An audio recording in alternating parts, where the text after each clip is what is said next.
இரண்டாவது விஷயம், எதிர்மறையை பரப்புபவர்களிடமிருந்து விலகியிருங்கள். யாராவது எப்போதும் உங்களை கீழே இழுக்க முயற்சித்தாலோ, உங்கள் கனவுகளை கேலி செய்தாலோ, அல்லது எல்லாவற்றிற்கும் சாக்குப்போக்கு சொல்லும் பழக்கத்தை உங்களிடம் தூண்டினாலோ, அத்தகையவர்களிடமிருந்து மெதுவாக விலகியிருங்கள். நமது நட்புதான் நம் விதியை எழுதுகிறது என்பதை நினைவில் கொள்ளுங்கள். நீங்கள் சரியானவர்களுடன் இருந்தால் வெற்றி உங்களை நோக்கி ஈர்க்கப்படும். வெற்றியின் 7வது மற்றும் மிக முக்கியமான விதி: கைவிடாதீர்கள், தொடர்ச்சியை பேணுங்கள். ஒவ்வொரு மனிதனும் தன் வாழ்க்கையில் எப்போதாவது தோல்வியை சந்திக்கிறான். ஆனால் கேள்வி என்னவென்றால், அந்த தோல்வியை அவன் நிரந்தரமாக ஏற்றுக்கொள்கிறானா அல்லது அதிலிருந்து கற்றுக்கொண்டு முன்னேறுகிறானா? வெற்றி ஒரே நாளில் கிடைப்பதில்லை, ஆனால் தினமும் உழைப்பவன் மட்டுமே வெற்றி பெறுகிறான். உலகில் எந்த ஒரு பெரிய மனிதனும் ஒரே நாளில் வெற்றி பெறவில்லை. அதற்கு பின்னால் பல வருட உழைப்பு, பொறுமை மற்றும் ஒழுக்கம் உள்ளது. இன்று நீங்கள் உழைத்து நாளை உழைக்காமல் ஒரு வாரம் கழித்து மீண்டும் முயற்சித்தால் அது உங்களை ஒருபோதும் வெற்றி பெற வைக்காது. வெற்றி தினமும் தங்கள் இலக்கை நோக்கி ஒரு அடி எடுத்து வைப்பவர்களுக்கு மட்டுமே கிடைக்கும். எவ்வளவு கஷ்டங்கள் வந்தாலும் சரி. நீங்கள் சீக்கிரம் கைவிட்டால் இந்த விஷயங்களை நினைவில் கொள்ளுங்கள். ஒவ்வொரு தோல்வியும் ஒரு பாடம். எதிலாவது தோல்வியடையும் போது அதை ஒரு தோல்வியாக பார்க்காமல் ஒரு பாடமாக பாருங்கள். ஒழுக்கம் எல்லாவற்றிலும் அவசியம். நீங்கள் ஒரு நாள் உடற்பயிற்சி செய்துவிட்டு ஒரு மாதம் செய்யாவிட்டால் அதனால் எந்த பயனும் இல்லை. ஆனால் நீங்கள் தினமும் 30 நிமிடங்கள் உடற்பயிற்சி செய்தால் சில மாதங்களிலேயே மாற்றம் தெரிய ஆரம்பிக்கும். வெற்றியின் மந்திரம் ஒவ்வொரு நாளும் கொஞ்சம் கொஞ்சமாக மேம்படுவதே. இப்போது நீங்கள் என்ன செய்ய வேண்டும்? முதலில் தினமும் சிறிய இலக்குகளை நிர்ணயித்து அவற்றின் மீது வேலை செய்யுங்கள். பணக்காரராவது உங்கள் கனவாக இருந்தால் வெறும் கனவு காண்பதால் மட்டும் எதுவும் நடக்காது. தினமும் புதிதாக எதையாவது கற்றுக்கொள்ள வேண்டும், உழைக்க வேண்டும், உங்கள் இலக்கை நோக்கி நகர வேண்டும்.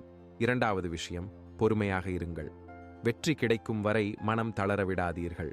சில சமயங்களில் உங்கள் உழைப்புக்கு பலன் கிடைக்கவில்லை என்று நீங்கள் உணரலாம். ஆனால் இதுவே பெரும்பாலானோர் மனம் தளரும் தருணம். அவர்கள் இன்னும் கொஞ்சம் பிடித்து கொண்டிருந்தால் அதுவே அவர்களின் வெற்றியின் திருப்புமுனையாக இருந்திருக்கலாம். மூன்றாவது விஷயம், ஒரு விதியை உருவாக்கி ஒழுக்கமாகச் செயல்படுங்கள். வெற்றி வெறும் சிந்தனையால் கிடைப்பதில்லை. ஒரு செயல் திட்டத்தை உருவாக்கி அதன் மீது தொடர்ந்து உழைப்பதன் மூலம்தான் அது கிடைக்கிறது. இந்த 7 சக்தி வாய்ந்த விதிகளை உங்கள் வாழ்க்கையில் கடைபிடித்தால் உங்கள் வெற்றி ஒரு கனவாக இருக்காது, நிஜமாகிவிடும் என்று நம்புங்கள். ஆனால் ஒன்று நினைவில் கொள்ளுங்கள், வெற்றியாளர்கள் வெறும் யோசிப்பதில்லை, அவர்கள் செயல்படுகிறார்கள். இப்போது உங்களுக்கு 2 வழிகள் உள்ளன. முதலாவது, என் வார்த்தைகளை கேட்டுவிட்டு மறந்துவிட்டு அதே பழைய வாழ்க்கையை வாழ்வது. அல்லது இரண்டாவது, இன்றிலிருந்தே இந்த 7 விதிகளையும் உங்கள் வாழ்க்கையில் செயல்படுத்தி வெறும் 1% மக்கள் மட்டுமே அடையும் அந்த நிலையை நீங்கள் அடைவது. இவ்வளவு சொன்ன பிறகு மகாத்மா மௌனமாகிவிட்டார். அந்த இளைஞனும் தன் பிரச்சனைக்கு தீர்வு கண்டறிந்தான். அதற்காக குருவுக்கு நன்றி தெரிவித்து இந்த 7 விதிகளையும் தன் வாழ்க்கையில் கடைபிடிக்க உறுதியான சங்கல்பத்துடன் அங்கிருந்து புறப்பட்டான்.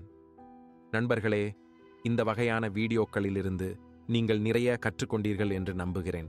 இந்த வீடியோ பிடித்திருந்தால் வீடியோவை லைக் செய்து சேனலை சப்ஸ்கிரைப் செய்யவும். நன்றி. நண்பர்களே, வாழ்க்கையில் நல்ல விஷயங்களையும் நன்மைகளையும் செய்த பிறகும் நாம் ஏன் அடிக்கடி வலியையும் விரக்தியையும் எதிர்கொள்ள வேண்டும் என்று நீங்கள் எப்போதாவது யோசித்திருக்கிறீர்களா? நமது கடின உழைப்புக்கும் நேர்மைக்கும் எந்த மதிப்பும் இல்லை என்று ஏன் தோன்றுகிறது? வாழ்க்கை பாதையில் நாம் அனைவரும் எப்போதாவது ஏமாற்றப்பட்டிருக்கிறோம். நம் அன்புக்குரியவர்களிடமிருந்து எதிர்பார்ப்புகளை வைத்திருக்கிறோம், மேலும் விரக்தியடைந்திருக்கிறோம். ஆனால் இந்த விரக்தியில் மூழ்கி விடுவதுதான் நம் தலைவிதியா? அல்லது இதிலிருந்து ஒரு பாடத்தை கற்றுக்கொண்டு நமது வாழ்க்கையை ஒரு புதிய திசையில் கொண்டு செல்ல வேண்டுமா? இன்று நான் உங்களுக்கு ஒரு ஊக்கமளிக்கும் கதையை சொல்லப் போகிறேன். அது உங்கள் இதயத்தை தொடுவது மட்டுமல்லாமல் நன்மை மற்றும் கர்மாவின் உண்மையான அர்த்தம் என்ன என்பதையும் உங்களுக்கு கற்றுக் கொடுக்கும். இது வாழ்க்கையின் ஒவ்வொரு கஷ்டத்தையும் சகித்துக்கொண்ட, மற்றவர்களுக்கு உதவிய, இறுதியில் தனது வாழ்க்கையை முற்றிலும் மாற்றிய ஒரு உண்மையை கற்றுக்கொண்ட ஒரு மனிதனின் கதை. எனவே நண்பர்களே, நீங்கள் உங்கள் வாழ்க்கையில் போராட்டங்களை எதிர்கொண்டிருந்தால் நன்மை மற்றும் கர்மாவின் உண்மையான அர்த்தம் என்ன என்பதை நீங்கள் புரிந்து கொள்ள விரும்பினால் இந்த கதை உங்களுக்கானது. இதை இறுதி வரை கேளுங்கள், ஏனென்றால் இந்த கதை உங்கள் வாழ்க்கையிலும் ஒரு புதிய ஒளியை கொண்டு வரலாம். ஒரு அழகான மற்றும் சிறிய கிராமம் இருந்தது. அந்த கிராமத்தில் ராஜேஷ் என்ற இளைஞன் வாழ்ந்து வந்தான். அவனுக்கு ஒரு நிறைவான குடும்பம் இருந்தது. அவனுக்கு 2 குழந்தைகள், ஒரு மனைவி இருந்தாள். ஆனால் அவனது பெற்றோர்கள் இந்த உலகத்தை விட்டுச் சென்று விட்டனர். அதனால் முழு குடும்பத்தின் பொறுப்பும் அவன் தோள்களில் இருந்தது. குழந்தைகள் தங்கள் படிப்பை தொடர்ந்தனர். அவனது மனைவி தனது வீட்டு வேலைகளுடன் மாடு, எருமை, ஆடு போன்றவற்றின் பாலை விற்று குடும்பத்தை நடத்தி வந்தாள். ராஜேஷ் மலையில் கல் உடைக்கும் வேலை செய்து வந்தான். கல் உடைப்பது கடினமான வேலை.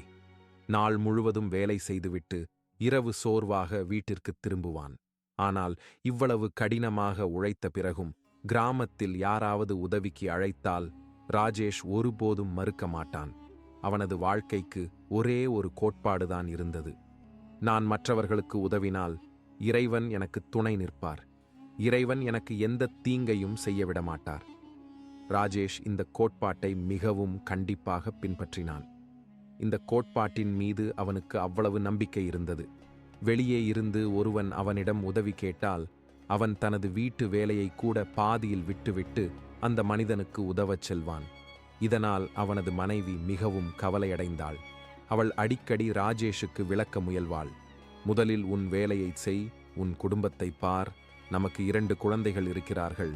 அப்படி இருந்தும் நீ மற்றவர்களின் வேலைகளைச் செய்கிறாய். நீங்கள் அதில் தொடர்ந்து ஈடுபட்டிருக்கிறீர்கள். அட, உங்கள் வீட்டை கவனியுங்கள். உங்கள் வீட்டை கவனிக்கவில்லை, மற்றவர்களுக்கு உதவச் சென்று விட்டீர்கள். ராஜேஷின் காதுகளில் இது போன்ற வார்த்தைகள் விழும்போது அவனது இதயத்தில் ஒரு முள் குத்துவது போல் இருக்கும். பின்னர் கணவன் மனைவிக்குள் சண்டை சச்சரவுகள் ஆரம்பிக்கும். அவர்களின் சண்டை சச்சரவுகளுக்கு இதுவே மிகப்பெரிய காரணமாக இருக்கும். ஆனால் ராஜேஷ் தன்னை மாற்றிக்கொள்ளவும் இல்லை. அவனது மனைவி அவனுக்கு அறிவுரை கூறுவதை நிறுத்தவும் இல்லை.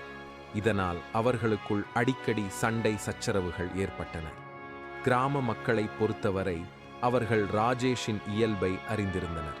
அவர்கள் வேண்டுமென்றே எளிதான வேலைகளுக்கு கூட, தங்கள் சக்திக்குட்பட்ட வேலைகளுக்கு கூட ராஜேஷை அழைப்பார்கள். இதனால் அவர்களுக்கு குறைந்த உழைப்பு தேவைப்படும். அதாவது கிராம மக்கள் ராஜேஷின் இந்த நற்பண்பை தங்களுக்கு சாதகமாக பயன்படுத்தி கொண்டார்கள். அவனுக்கு பின்னால் கேலி செய்தார்கள். அவனை முட்டாள் என்று அழைத்தார்கள். இப்படி ஒரு நாள் ராஜேஷின் மனைவி மிகவும் நோய்வாய்ப்பட்டாள். ராஜேஷ் தனது மனைவியிடம் என்ன சேவை செய்ய முடியுமோ அத்தனையையும் செய்தான். கிராமத்து வைத்தியரை அழைத்து தனது மனைவியை பரிசோதித்தான். ஆனால் இந்த நோய் அந்த வைத்தியரின் கட்டுப்பாட்டில் இல்லை.